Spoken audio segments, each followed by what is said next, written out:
Officer in charge ng Municipal Agricultural Services Office, walang iba kundi si Julito Abihay. Boss Julito, si Danny Buenafeo sa programang Kabayan. Hello, good morning, Sir Danny. Okay, maraming salamat. At balita ko, di ba, nung nakaraan lang, kailan ba yun? Meron kayong report ng ASF, yung African Swine Fever, pero itong nakaraan, meron na namang, Pangalawang beses na.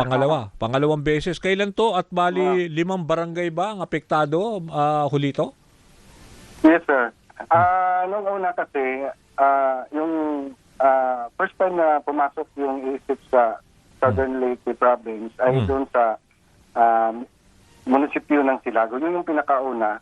Tapos, sumunod yung pangalawa itong Sugod. Yun yung taon na 2023.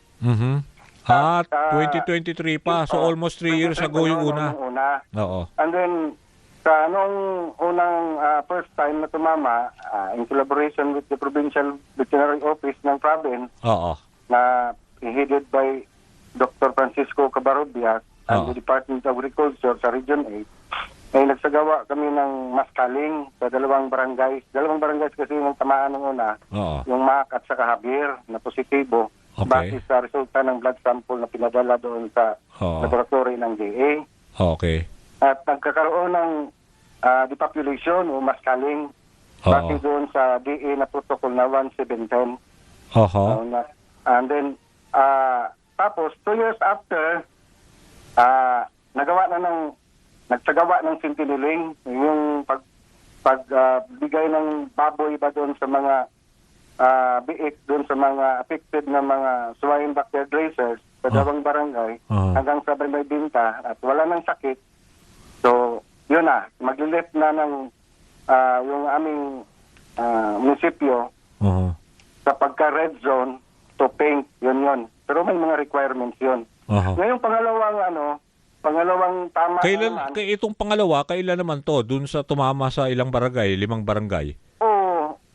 Nauna na rin yung parang ang trend bumalik din. Yung sa Silago, yung una. Oo. Sa Silago na naman, nung September to October last year, 2025. Okay. And then pagka October 2025, tinamaan naman yung Sugod. Tapos, tapos dumating yung tropical storm na Tino noong November 4. Saka naman kami nag-conduct inactivate namin yung Sugod Isip Task Force. Tapos, yun. Hanggang sa mayroon ng cases doon sa hibod-hibod na mayroong na mataya ng mga baboy. Tapos, yun, kinuna namin ng blood sample, pinadala doon sa region laboratory. At noong January 15, Thursday yun ng hapon, 4 p.m. guro yun, if I'm not mistaken, dumating yung resulta. Ano nangyari? Sabi doon na positive.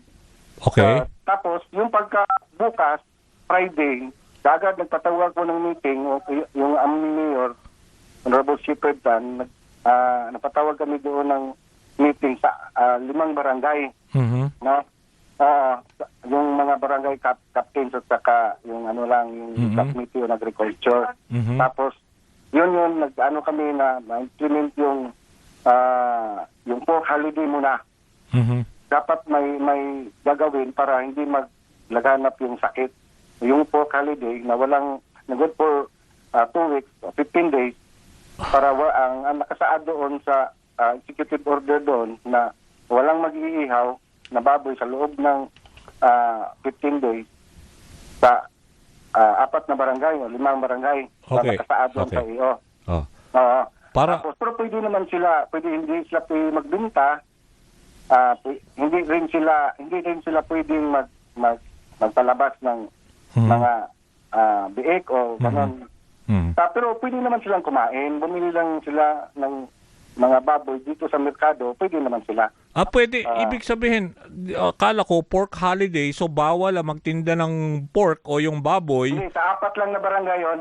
Okay, kaya nga, so sa 5 barangay, para lang malinaw sa mga nakikinig, diyan sa 5 barangay, diyan sa Sogod, 'di ba, Southern Leyte, nagdeklara ho kayo ng pork holiday na bawal magtinda at kumain ng baboy because of the ASF, tama ba? Tama po, sir. So kailan nagsimula yung 15 days na wala mo ng yung parang pork holiday until when? Pagka 16 yun, sir. Pagka tomorrow. January 16. Tip- Tama ba? January 16. Nagsimula. Nagsimula. Okay. And then hanggang sa matapos yan ngayon sa katapusan. okay. 31, I guess. Okay. By that time, pwede na nating sabihin na clear na at safe na mag-consume ng baboy diyan sa 5 barangay? Hindi pa rin sila kasi bibigay uli kayo ng advisory. Advisory uli. Prevention pa lang yun. Prevention pa lang yun, sir. Okay, Dani. okay. Oo. Para malinaw. Ang sakit kasi na ASF ay yung inoculation niya is hanggang 2 weeks, no? 15 days. 15. Depende sa laboratory test di ba? Tama ba? Ang ibig sabihin niya, ng baboy niyan, mamamatay talaga within 14 to 15 days. Okay. Kagaya doon sa rabies na pag napaak na. Kaya hindi talaga safe pa yan. Matagal. Hindi mo muna papatayin yung aso kasi pag mamatay yung aso within 14 days, yun, may rabies yun. Kagaya din doon sa Kaya nga, para lang malinaw, doon sa baboy, pag positive ka, hindi natin pa ipalabas yung baboy, walang ihawin, walang kakainin doon na mga baboy doon sa 4 na barangays para kung mayroong mang sakit doon, mamamatay yung baboy. Okay. Walang movement. Saka, pagka next week doon, Sir Danny, in collaboration din sa Provincial Veterinary Office at saka yung sa DE, nagpatawag kami noon ng meeting na naman sa lahat na ng 45 barangays na mga punong barangay. Teka. Para mapigilan yung paglaganap ng sakit, hindi kaya namin sa aming opisina, ilan na kami dito sa Municipal Agricultural Service Office, na mag-conduct talaga. Mayroon naman kami checkpoint lang sa highway lang. Pero kung sa barangay, every barangay, na kailangan doon na walang makapasok doon, kaya nag-require kami doon ng tulong sa mga barangay, punong barangay, na sila mismo, para sa din sa kabutihan ng mga livestock growers nila sa barangay, na sila mismo, din sila. Din sila ng mga prevention program nila doon na Ulito. Mga measures ba? Okay. Ulito, para lang malinaw lang sa ating mga nakikinig, no? Kasi medyo kinakapos tayo sa oras. Pag sinabi mo pork holiday doon sa 4 na barangay, doon ngayon lang ang problema ng ASF, contained lang doon sa 4 na barangay para malinaw. At saka sabihin mo nga kung ano yung barangay na yon para at least sa mga viewers. Yung barangay Ulisihan, barangay Magatas, barangay Hibod-Hibod, at barangay Dagsa. Barangay Hibod-Hibod? Tama ba? Yung huli? Okay. Barangay Hibod-Hibod, barangay Dagsa, Ulisihan, saka Magatas. Marami ba ang niyan, ang mga residente diyan sa 4 na barangay na yan? As of now ba masasabi natin contained lang sa 4 na barangay yung problema? Hindi, may mga naman kasi, may mga reported pa naman mga cases na sa mga ibang mga barangays. Kasi mayroong mga na-insured na mga baboy na namamatay sa mga simptomas ng ESF. Dumadaan naman yun sa opisina namin sa agriculture pag mag-claim sila doon ng sa PCIC insurance nila.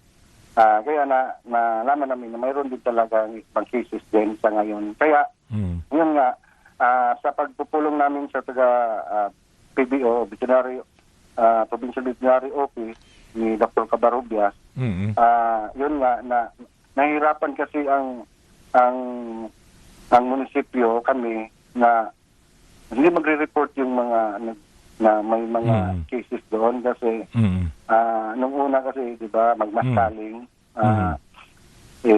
papatayin yung mga baboy. Pero mayroon naman din silang indemnification. Ibig sabihin, babayaran sila. Kaso lang, kaysa actual na kantidad ng baboy. Okay. Kaya kung mayroong sakit sa kanila, parang gusto nila ibinta na lang Oo. hanggang hindi pa mamamatay, ganon, o katayin nila. So Pero sa marami, ngayon, yung marami bago na naman i-indemnify ano ng sila, sabi- may na-indemnify. Ibig sabihin yung mga iba na Yes, Sir Oo, Danny. Mayroong nababayaran. indemnification, babayaran sila. Pero Okay. sa ngayon na case, sa ngayon na taon, yung pagkasabi lang ng Dr. Covarrubias dito na yeah. tumaas na yung indemnification, kunyari sa isang Oo, barangay. tao. Oo. Kahit gaano kalaki yung inahing baboy mo na mamamatay, hybrid man yun Oo. lang, yung lokal lang. Babayaran ng local government ng Sogod. Babayaran ng 15,000. Okay. At saka yung biit, 3,500. Yung Okay. patining naman, ikikiluhin Okay. para hindi naman sila maano. Kaya Eh, para ma-encourage sila na kung may magre-report talaga sila pag may Oo, cases kaya na nga. Kaya nga ganon. na-encourage kasi nababayaran naman, no? May indemnification. Pero for now, kamusta yung inyong sinusulungan niyo yung quarantine tsaka yung mga movement, yung mga control measures para masunod itong mga biosecurity protocol tsaka intensified coordination, tama ba? Oo, yun nga, mayroon naman kami ditong webpage dito na talagang nagbibigay kami doon, nagpo-posting kami ng mga biosecurity measures, kung anong gagawin nila, sinisibuano na nga namin para Mm-mm. maintindihan nila. Mm-mm. At saka, panay din kami doon sa sa mga taga-barangay, pagpulong doon na dapat ipa-insured talaga din yung baboy nila sa PCIC. Mm-mm. Kasi Okay. maliban doon sa babayaran sila sa PCIC, babayaran din sila sa indemnification ng province. Pero Okay, good. ito yung patakaran sa PCIC. Pag hindi wala pang tama yung isang munisipyo, Oo. pwede pa yon magpa-insured. Pero once na mayroon ng kinukunan ng dugo na possible case ng ASF, ihinto nila yung pag-receive o pag-process ng mga... Pero, oo. Ngayon, Pero yung mga na-resto na, pag tamaan ng ASF, babayaran yun. okay, Julito, bago kita bitawan, yung apat apektado, sabi mo may pork holiday, nakaka-consume naman ba sila ng baboy sa ibang barangay na medyo kalapit lang? Ito nagiging problema, I'm sure, dahil walang available na baboy sa barangay nila. Yun nga, pwede naman silang bumili. Kunyari, gusto nilang kakain ng baboy. Oh, meron naman, Bumili basta lang wag sila lang, doon basta sa, wag lang doon sa apat na apektadong barangay. Oo. Okay. Bumili naman sila doon sa merkado. Pwede naman silang kumain. Okay, sige. Oo. Okay.